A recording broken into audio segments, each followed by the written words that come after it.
இப்போ நம்ம வந்து ப்ரொஜெக்டர் கிடைத்தளத்தில் எரியப்படும் எரிபொருளை பார்க்க போறோம். ப்ரொஜெக்டரின் ஹரிசான்டல் ப்ரொஜெக்ஷன்.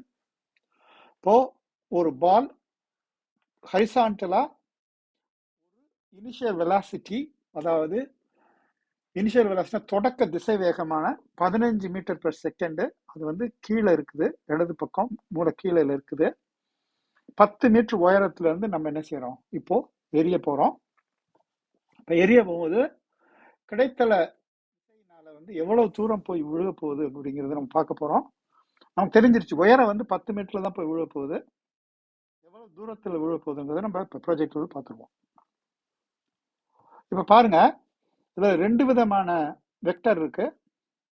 ஒன்னு வந்து ஹரிசான்டல் வெக்டர், இன்னொன்னு வந்து வெர்டிக்கல் வெக்டர். வேகத்தினுடைய கிடைத்தள கூறு செங்குத்து கூறு, ரைட்டா? திசை திசை திசை வேகத்தினுடைய கிடைத்தள கூறு செங்குத்து கூறு. கிடைத்தள கூறு பாருங்க மாறவே இல்லை, செங்குத்து கூறு மட்டும் என்ன செய்யுது, மாறிக்கிட்டே இருக்கு. இதுல வந்து காற்றினுடைய டிராக் ஃபோர்ஸ், இந்த டிராக் காற்று வந்து எந்த விதமான ஒரு எதிர்ப்பு சக்தியும் கொடுக்கவில்லை அப்படிங்கறத நம்ம வந்து என்ன செய்யறோம், இதுல வந்து எஸ்டாப்ளிஷ் பண்ணிக்கிறோம். அப்போ இங்க வந்து அந்த இனிஷியல் வெலாசிட்டியில வந்து எதுக்காக வந்து அந்த செங்குத்து கூறு திசைவேகத்தினுடைய செங்குத்து கூறு கூடுதுன்னா, புவியீர்ப்பு விசையானது என்ன செய்யுது, இந்த பந்தை கீழே இழுத்து கொண்டே இருக்கிறது, அதனாலதான் கூடுது. பாருங்க, இப்போ 2வது பால் ஒன்று போட்டிருக்கு, சும்மா எடுத்துக்காட்டுக்காக. நீங்க பாத்தீங்கன்னா இப்போ 2 பால், இப்போ பாருங்க அந்த திசை வேகம் மட்டும் எப்படி மாறிக்கிட்டே போகுதுன்னு பாருங்க. அது செங்குத்து கூறு மாறவே இல்லை, ரைட்டு. எவ்வளவு தூரத்துல போய் விழுந்திருக்கு, மிடில் பார்த்தோம்னா 21 மீட்டர்ல போய் விழுந்திருக்கிறது. வேகம் வந்து 15 மீட்டர் பெர் செகண்ட். இப்போ இதை 20 மீட்டர் ஆக்குறேன்னு வச்சுக்கோங்க. இடது பக்கம் மாத்திருக்கேன். 20 மீட்டர் பெர் செகண்ட்னா ஆரம்ப திசைவேகம் அதிகமா இருக்கும்போது அது வந்து கூடுமா குறையுமா? 15, 20. ஓகேயா? இப்ப ஃபயர் பண்றோம். எவ்வளவு இருக்கு பாருங்க, பார்த்துருவோமா? கிட்டத்தட்ட 28.6 இருக்கு. இப்ப 10 ஆக்குறேன்னு வச்சுக்கோங்க, 10 ஆக்குறேன்னு வச்சுக்கோங்க.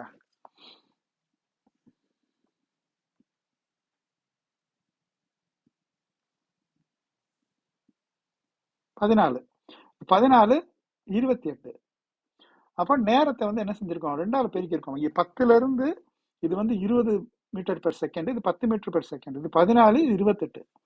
அப்ப திசை வேகம் டைம்ஸ் ஆரம்ப ஸ்பீடு இருக்கு இல்லையா, அது வந்து எவ்வளவு தூரத்துல போய் விழுகிறதுங்கிறத காட்டுகிறது. செங்குத்தான இது வந்து செங்குத்து திசையில வந்து என்ன இருக்குது அப்படிங்கிறது வந்து உங்களுக்கு உயரத்தை பொறுத்தது. சரி, அப்ப எப்படி உயரத்தை பொறுத்தது? இப்ப 10 மீட்டர் போடுறோம். இப்ப 10 மீட்டர்ல இருந்து 5 மீட்டர் குறைச்சிருக்கோம். ஆரம்ப வேகம் 10 தான். பக்கத்துல விழுத தூரத்துல பார்த்துலாமா? பக்கத்துல விழுந்திருக்கு. இப்ப உயரம் கம்மி ஆகும்போது என்ன செய்யுது, அந்த பந்து வந்து பக்கத்துல விடுது. இந்த ஹரிசான்டல் கம்போனண்ட்டையும் பாருங்க, ஹரிசான்டல் கம்போனண்ட் சின்னதாயிடுச்சு, வெர்டிகல் கம்போனண்ட் கூடிட்டே போகுது. அப்ப நீங்க இந்த கிடைத்தளமாக எரியக்கூடிய பந்தானது நம்மளுக்கு கிளியரா நம்மளுக்கு தெரியுது. அதனுடைய எவ்வளவு நேரம் இருக்குது அப்படிங்கிறத பொறுத்து, எவ்வளவு நேரம் இருக்குங்கிறது உயரத்தை பொறுத்தது இல்லையா? எவ்வளவு நேரம் பறக்குது அப்படிங்கிறது உயரத்தை பொறுத்தது. நம்ம பார்த்தோம், 10 மீட்டர் இருந்தா ரொம்ப நேரம் அந்த பந்து என்ன செஞ்சுச்சு, காற்றிலே இருந்தது, அதனால தூரத்தில் போய் விழுந்தது. இதே 5 மீட்டர் வந்தபோது என்ன செஞ்சது, ரொம்ப நேரம் இல்லை, கீழே வந்து விழுந்துருச்சு. அப்ப எதுக்கு, அந்த உயரத்திற்கும் எவ்வளவு நேரம் இருக்குங்கிறதுக்கு ஒரு தொடர்பு இருக்கு. உயரத்துக்கும் இருக்கிற நேரத்துக்கும் தொடர்பு இருக்கு. பாயிண்ட் 1. பாயிண்ட் 2 என்ன சொன்னோம், திசை வேகம் எவ்வளவு இருக்குங்கிறத பொறுத்தும் அது மாறக்கூடியது. இதுல ஹரிசான்டல் வெலாசிட்டி என்று சொல்லக்கூடிய திசை வேகத்தினுடைய கிடைத்தள கூறு மாறவே இல்லை. இதுதான் 3 பாயிண்ட். ஓகேங்களா?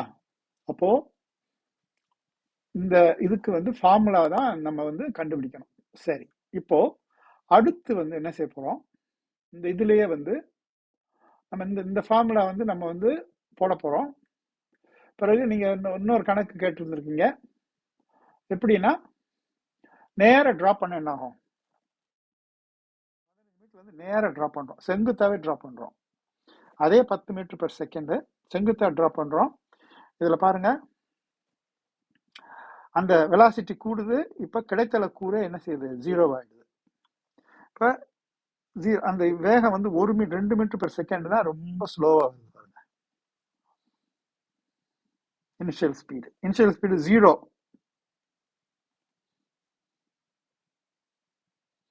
இனிஷியல் ஸ்பீடு 0 வந்து பந்து என்ன செய்யறோம், ட்ராப் பண்றோம். அப்பயும் என்ன செய்யுது, அந்த பந்து வந்து கீழே விழுகுது. ஏன்னா வந்து அதனுடைய பூமியினுடைய புவியீர்ப்பு விசையினால அந்த பந்தை விட்ட உடனே இனிஷியல் வெலாசிட்டி 0 இருந்தாலும் என்ன செய்யுது, கீழே வந்து விழுகிறது. இப்போ இதை வந்து 15 இந்த ஆங்கிள் வைக்கிறோம்னு வச்சுக்கோங்க. Initial velocity 0. இப்போ ஆங்கிள்லாம் வைக்கிறோம், என்ன ஆகுதுன்னு பாருங்க. வெலாசிட்டியே இல்லை, அப்புறம் எப்படி ஹரிசாண்டல் வெலாசிட்டி போகாது தானே. இப்போ இனிஷியல் வெலாசிட்டி 1 மீட்டர் வச்சோம்னா அது பாருங்க கொஞ்சம் ஃபயர் ஆகுது 1 மீட்டர் பெர் செகண்ட்ல. ஆனால் என்ன செய்யுது, கொஞ்சம் தள்ளி போய் விழுகிறது. அப்போ இந்த இதை வந்து இந்த பாலினுடைய மாசை வந்து 10 கிலோகிராம் ஆக்குறோம். 5 வந்து 10 கிலோகிராம் ஆக்குறோம். ஏதாவது மாறுதான்னு பாருங்க, மாறல. 10 கிலோகிராம் இருந்தாலும் அது என்ன செய்யல, அது வந்து மாறவில்லை. 1 கிலோகிராம்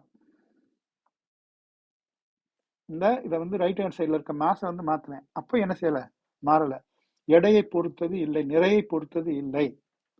அது காற்றில எவ்வளவு தூரம் இருக்கும் என்பது நிறையை பொறுத்தது இல்லை. பாயிண்ட் 1. 2வது உயரத்தை பொறுத்தது. 3வது ஆங்கிளை பொறுத்தது. எந்த ஆங்கிள் நம்ம ஃபயர் பண்றோங்கிறத பொறுத்து இருக்கு. உதாரணத்துக்கு 10 மீட்டர் 5 மீட்டர் வச்சுக்கிடுவோம். 45 டிகிரி ஆங்கிள் ஃபயர் பண்றோம். இந்த கணக்கு வந்து 45 டிகிரியில ஃபயர் பண்றோம்.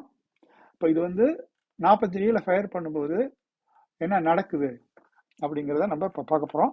45 டிகிரி ஆங்கிள் வந்து வாட் டஸ் இட் ஹேவ்னா அது வந்து ஹரிசாண்டல் கம்போனன்ட்டும் இருக்கு, வெர்டிக்கல் கம்போனன்ட்டும் இருக்கு திசை வேகத்துக்கு. இப்போ பாருங்க, நம்ம வந்து பாருங்க, ரெண்டையும் பாருங்க. ஹரிசாண்டல் கம்போனன்ட் வெர்டிக்கல் கம்போனன்ட் எதுவுமே இல்லை இதுல. ஏன், நம்ம வந்து இனிஷியல் ஸ்பீடு 0 கொடுத்துருக்கோம். 10 கொடுத்துருவோம். 10. இப்போ ஹரிசாண்டல் கம்போனன்ட் வெர்டிக்கல் கம்போனன்ட் 2 இருக்கு. வெர்டிக்கல் கம்போனன்ட் வந்து மாறிக்கிட்டே இருக்கு, ஹரிசாண்டல் கம்போனன்ட் 0 இருக்கு. இந்த ப்ராஜெக்ட் எல்லாம் 15 வைக்கிறோம்னா, இப்போ நான் 10 வச்சுக்கிடுவோம். நம்ம ஆங்கிள் மட்டும் தான் பார்க்க போறோம். 75 degree angle, 75 degree angle fire பண்றோம். பாருங்க, 75 டிகிரி ஆங்கிள் ஃபயர் பண்றோம். உயரமா போகுதே தவிர அது என்ன செய்யுது, பக்கத்திலே தான் விழுகுது. 35 degree angle 15 degree angle fire பண்றோம்.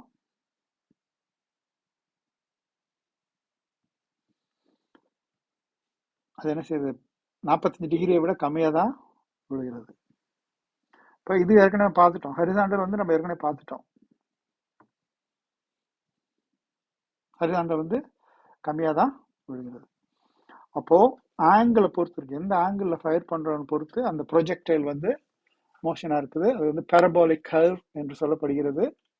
அந்த பேரபாலிக் கர்வ்ல அந்த ஈக்குவேஷன்ஸ் வந்து உங்களை வந்து டிரைவ் பண்ண சொல்லியிருக்காங்க 5 மார்க்குக்கு. அதை இப்போ நம்ம